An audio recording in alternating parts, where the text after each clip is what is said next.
This channel does not promote any violent, harmful, or illegal activities. All content provided by this channel is meant for an educational purpose only. Top quality और consistent performance के लिए सिर्फ silver pumps नाम याद रखना। 26-এর রণাঙ্গনে নামার আগে পুরনো স্লোগানেই শান দিলেন মুখ্যমন্ত্রী মমতা বন্দ্যোপাধ্যায়। বলেছিলেন খেলা হবে, আর এবার বললেন খেলা আবার হবে। কোন খেলার কি সিলেবাস? নেতাজি ইন্ডোরে আসা দলীয় নেতাদের বুঝিয়ে দিয়েছেন দলের সুপ্রিমো, যাকে বলে হোম টাস্ক দিয়েছেন। খেলা ভোটার লিস্ট থেকে শুরু, ঠিক আছে? খেলা নাম্বার 1 ভোটার লিস্ট। খেলা নাম্বার 2 মানুষের সাথে যোগাযোগ করে বাড়ি বাড়ি গিয়ে সংযোগ স্থাপন করা। খেলা নাম্বার 3 সংগঠনকে শক্তিশালী করা। আর খেলা নাম্বার 4 বিজেপির হবে হার, খেলা আবার হবে। 2026-এর খেলাটা আর একটু জোরে মারতে হবে। শুনলেন কি বললেন তৃণমূল নেত্রী? শুনলেন, বললেন আসল খেলা ভোটার লিস্ট। এপিক বিতর্ক নিয়ে মমতা বন্দ্যোপাধ্যায় আগেই বলেছেন মহারাষ্ট্রে দিল্লিতে ওরা বুঝতে পারেনি, কিন্তু আমরা ধরে ফেলেছি। মানে বলতে চেয়েছেন যে কংগ্রেস পারেনি, পেরেছে কে? তৃণমূল কংগ্রেস। আজ বললেন রহস্য উন্মোচন করে দিলাম, যে রহস্যের কথা আমরা অর্থাৎ TV9 বাংলা সবার আগে জানিয়েছিলাম। কাজ আজ সেই কথাগুলোই আরো একবার বললেন তৃণমূল সুপ্রিমো। 26-এর ভোটের আগে নজর এই ভুতুরে ভোটারে।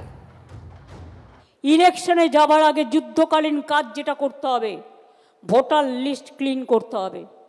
ভোটার লিস্ট ক্লিন করতে হবে। 21শে জুলাই 1993 কলকাতা।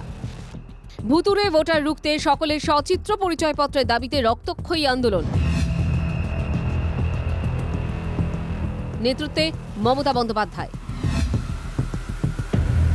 3 দশক পেরিয়ে রাজ্যের মুখ্যমন্ত্রী হিসেবে তাঁর মুখে সেই ভুতুরে ভোটারের অভিযোগ, ভোটার তালিকায় কারচুপির অভিযোগ। বিজেপি ও নির্বাচন কমিশনকে বিততে তার হাতিয়ার TV9 বাংলায় পর্দা ফাঁস করা এপিক সংবাদ। আর ভুয়ো ভোটার ধরতে কোর কমিটিও করে দিলেন তৃণমূল নেত্রী।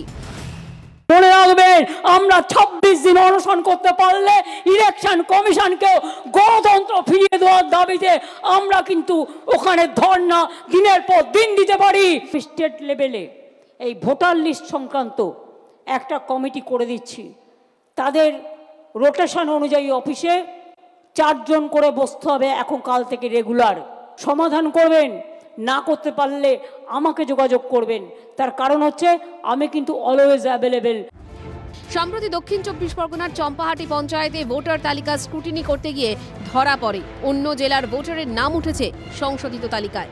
TV9 বাংলার অন্তর্তদন্তে উঠে আসে আরও চাঞ্চল্যকর তথ্য। দেখা যায় চম্পাহাটি কার্যত হিমশৈলের চূড়া মাত্র। দক্ষিণ দিনাজপুর, মুর্শিদাবাদে একই এপিক নম্বরে একাধিক ভোটার রয়েছেন গুজরাট, হরিয়ানার মতো রাজ্যে। TV9 বাংলার এই প্রতিবেদন সম্প্রচারিত হতেই হুলস্থুল পড়ে যায় বঙ্গ রাজনীতিতে। তার জেরেই এদিন নেতাজি ইন্ডোরের বৈঠকে দলের নেতাদের সতর্ক করে আগামী বিধানসভা নির্বাচনের প্রাক্কালে দিয়ে দিলেন হোম টাস্ক। 7 দিনের মধ্যে জেলা কমিটি যারা একটা করে কোর কমিটি আমরা করে দেব, যারা ভোটার লিস্টের কাজটা এখন থেকে করতে হবে এবং ইনফরমেশন পার্টি অফিসকে পাঠাতে হবে, তৃণমূল ভবনে পাঠাতে হবে সুব্রত বক্সির কাছে। ডেটা অপারেটরদের লক্ষ্য রাখুন, অনেক জায়গায় কিছু মিষ্টির প্যাকেট গেছে, আর যারা এই কাজটি করেছে আমি হাতে নাতে ধরবো কিন্তু ব্লকগুলো। কিন্তু তার জন্য আমার ডকুমেন্ট চাই, এভিডেন্স চাই। অনেক এআরও তার দায়িত্ব পালন করেনি। 4টি স্তরে ভোটার তালিকার যাবতীয় কাজ রাজ্য সরকারের অফিসাররা করেন। মুখ্যমন্ত্রী মমতা বন্দ্যোপাধ্যায়কে চ্যালেঞ্জ জানানো, যেখানে যেখানে আপনি এই তছরুপি পেয়েছেন, এই কারচুপি পেয়েছেন, আপনি কেন বিএলও থেকে ডিস্ট্রিক্ট ম্যাজিস্ট্রেট অবধি তার বিরুদ্ধে ব্যবস্থা নিচ্ছেন না? সম্প্রতি হরিয়ানা, মহারাষ্ট্র, দিল্লি বিধানসভা নির্বাচনে বিপুল জয় পায় বিজেপি। এর মধ্যে হরিয়ানা ও মহারাষ্ট্রে লোকসভা নির্বাচনের ফলাফল কার্যত উল্টে যায় বিধানসভা ভোটে। বিষয়টি নিয়ে হইচই শুরু হয় জাতীয় স্তরে।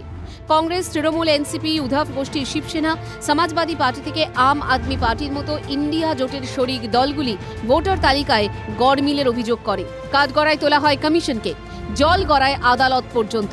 নতুন ভোটারের নাম তোলার অনলাইন পদ্ধতি নিয়ে প্রশ্ন তোলেন মমতা বন্দ্যোপাধ্যায়। কেন অনলাইনে হবে? আপনাকে ভোটার কার্ডে নাম তুলতে গেলে, আধার কার্ডে নাম তুলতে গেলে আপনাকে ফিজিক্যালি যেতে হয়। তাহলে বিজেপি 40 লাখ ভোট বাড়লো কি করে মহারাষ্ট্রে? আর দিল্লিতেই বা আপনারা কি করেছিলেন? একদিন না একদিন তো বেরোবে। এবার নেতাজি ইন্ডোরের সভা থেকেও ভোটার তালিকা ইস্যুতে সরব হলেন তিনি, জানিয়ে রাজনৈতিক মহল সরগরম। তিনি পশ্চিমবঙ্গের মুখ্যমন্ত্রী, তার বুথে বুথে তার দলের অফিসাররা নিয়োগ হয়ে আছে, সেখানে কারচুপি কি করে হয়? আমি তো খুব দায়িত্ব নিয়ে বলছি, পশ্চিমবঙ্গের তৃণমূল সরকারের হাতে, তৃণমূল পার্টির হাতে 35 থেকে 40 লাখ ভুয়ো ভোটার মজুত আছে। হরিয়ানা, মহারাষ্ট্র, দিল্লির ভোটের ফল দেখে মমতা বন্দ্যোপাধ্যায় সতর্ক। এরই মধ্যে বাংলার বিভিন্ন জায়গায় ভোটার তালিকায় বিভ্রাট। নেতাজি ইন্ডোরের সম্মেলন, তৃণমূল নেত্রীর বক্তব্যের বড় অংশ জুড়ে ভুতুরে ভোটার প্রসঙ্গ। 2026-এর আগে এই ইস্যুতে তৃণমূলের রাজনৈতিক পদক্ষেপ কি হবে? মমতা বন্দ্যোপাধ্যায়ের হুঁশিয়ারির পর নির্বাচন কমিশনই বা কি করবে? তা নিয়েই জোর চর্চা চলছে রাজনৈতিক মহলে। Bureau report, TV9 Bangla. ভুতুরে ভোটার নিয়ে নানা ধরনের সংশয়, কিন্তু 26-এ জয় নিয়ে সংশয় নেই তৃণমূল নেত্রী। অভিষেকের কথা সূত্র ধরেই 26-এ 215+ টার্গেট বাঁধলেন মমতা বন্দ্যোপাধ্যায়। বিজেপির জামানত জব্দের ডাকও দিলেন তিনি। কি বলছেন বিরোধীরা, শুনুন। বছর ঘুরলেই বাংলায় ভোট যুদ্ধ। কি হবে নির্বাচনে? তৃণমূল সরকারই থাকবে নাকি 15 বছর পর পরিবর্তন দেখবে বাংলা? গেরুয়া শিবির আশাবাদী 21-এ হয়নি, এবার হবে।